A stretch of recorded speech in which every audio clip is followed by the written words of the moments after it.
Hey, what's up, everybody? True Boxing here. Thank you for coming back to get hit with the truth. So today, finishing up the 2022 mid-year top 10s as we look at the heavyweight division. Heavyweights, it's usually my favorite division. We're gonna, again, these top 10s aren't official until the end of the year, but this is kind of where they're at right now, what they've done so far this year, and what they're doing heading into the next year. So we're going to kick it off with the two guys that dropped out of the top 10. First is contender Otto Wallen. Otto Wallen, is not dropping out through anything he did wrong. It's just other guys are moving in. I feel a little bit more deserving. Otto Wallen is somewhat of the boogeyman in the heavyweight division. He's widely avoided. And that's part of the reason why, he has to get dropped out, because he can't get a credible guy to fight him. So hopefully he can get somebody decent to fight him. He's number 8 in the WBO. Hopefully he can land a top 10 guy at least heading into the next next year, and heading into the second half of the year, and then we'll see what happens. Also tied with him is Derek Chisora, former world title challenger. Chisora, hasn't fought yet. He's coming off back-to-back losses, actually 3 losses in a row between Usyk and the 2 back-to-back to Parker. But he's not wasting any time. He's trying to avenge a past defeat to Kubrat Pulev.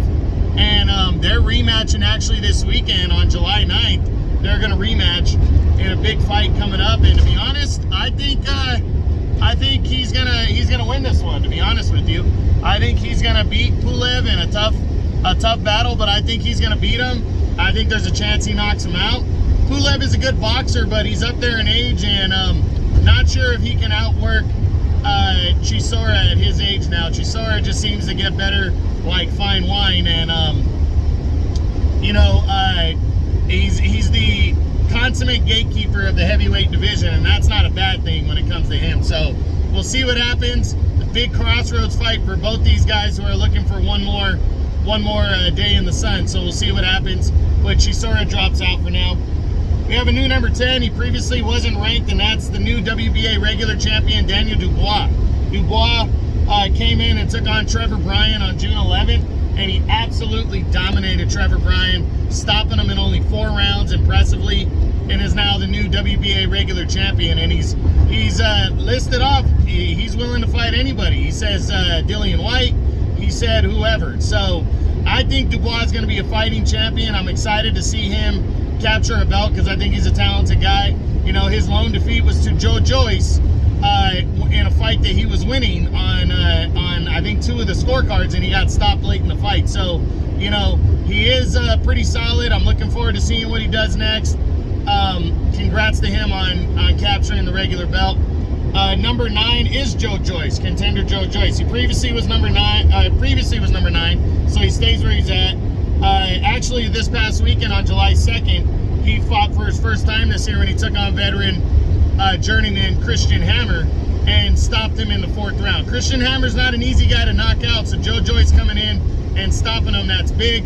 I read a couple days ago that Frank Warren is interested in putting together a Joe Joyce versus Deontay Wilder fight.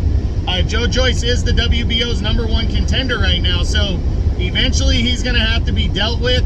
I would love to see Joe Joyce and Joseph Parker, because Parker's number 2 in the WBO, and the winner would be the mandatory. So at some point, if Joe Joyce keeps winning, I think by next year he could be fighting for a world title, so we'll see. Number 8 is Luis Ortiz. He remains number 8. He's the IBF's number 2 contender. He fought at the very beginning of the year when he took on former champ Charles Martin, and he stopped him in 6 rounds. Now he's got a huge fight on the horizon against former unified champ Andy Ruiz. They will collide on September 4th in a big-time showdown. And I know Ortiz has aged a bit. He's 41, 42 years old now. And, he's definitely not in his prime. But Ortiz, with his boxing ability and his power, I still think this guy, stylistically, is going to beat Andy Ruiz. I got him stopping Andy Ruiz in the middle to later rounds, and I think he's going to beat him. I think think it's going to be fun to see what happens, though. These are two top 10 guys going at it, and it's going to be a good one. So that's September 4th. I believe it's on Fox or Showtime pay-per-view. Number 7 is Andy Ruiz. He's a WBC's number 5 contender. He hasn't fought this year, but he's got Luis Ortiz on the horizon. And, you know, this is put up or shut up time for Andy Ruiz. If he wants to prove that and get back into title contention and prove that he wasn't just a one-hit wonder against Anthony Joshua, he's going to go out and beat Luis Ortiz. I personally think Ortiz is going to beat him, but I do think Andy Ruiz is a live underdog and has a real shot at pulling this one off. But it's going to be fun to watch Saturday, September 4th on pay-per-view. Still number 6 is the former WBO champion, Joseph Parker. Parker is the WBO's number 2 contender. He hasn't fought yet this year. He's looking for a fight. He's coming off the back-to-back wins over Derek Chisora. I really would love to see him and Joe Joyce lock it up to determine a mandatory number 1 contender in the WBO. That would really do wonders for Joseph Parker. If he could pull off the win, it would guarantee him a title shot by next year. So hopefully Joseph Parker can get himself that. There was also talks about him and Dillian White fighting in a rematch. So I'm hoping Parker gets a big fight in the second half of this year to elevate him to something bigger next year. Still number 5 is former world title challenger Dillian White. Well, Dillian White finally got his shot at a world title in April when he took on Tyson Fury. No surprise, he got outboxed and then knocked out impressively by Fury. But Dillian White's resume is still better than most of the guys in the top 10, so that's why he remains number 5 for the moment. But he's going to have to come back and do something if he wants to, become a top contender again. The heavyweight division's going to turn over soon. Tyson Fury's not going to be around forever, so Dillian White can put himself back in the mix, and he's still, got a solid chance to beat most of the guys in the top 10, so hopefully he can jump back in, maybe a Joseph Parker fight, maybe Daniel Dubois for the regular title, something. We'll see what happens, but I hope he gets something, he decides on something in the second half of the year. Still number 4, is the former WBC champion, Deontay Wilder. Now, he's a WBC's number 1 contender, and for the most part, I've heard that he's going to return, but I've also heard that he's still contemplating returning. I think a lot of this has to do with he probably doesn't want to come back and be in like a contender's bout. So he wants to see what Tyson Fury's going to do so he could go straight into a title shot. I think he needs to shake off the cobwebs of 2 knockout losses and go knock somebody out, fight whoever, because outside of Tyson Fury, I really believe Deontay Wilder can knock out anybody in the top 10, and I think he needs to attempt to do that and take somebody on. I would love to see him fight Dillian White if the fight could be worked out. There's been talks about Wilder and Joe Joyce, but I just want to see Wilder come back and do something. So hopefully he decides soon on coming back and just shaking off the rust and going after a big knockout. Number 3 is the former 2-time unified heavyweight champion of the world, Anthony Joshua. Joshua remains number 3, hasn't yet fought this year because he's been waiting around for his mandatory rematch with Alexander Usyk, and August 20th, that comes to fruition. Big time fight right here between these 2 fighters. Anthony Joshua, I don't know who to pick in the fight, but I'm leaning and most likely going to pick Anthony Joshua to return the favor and defeat Alexander Usyk. A lot of people are wondering why. I just think Anthony Joshua, with more pressure, is going to get to Alexander Usyk and has the power to knock him out. So we'll see what happens August 20th on DAZN, but that's a huge fight, and I can't wait to see it. August 20th, Joshua versus Usyk 2 for the unified heavyweight title. Number 2 is the undefeated unified heavyweight champion, Alexander Usyk.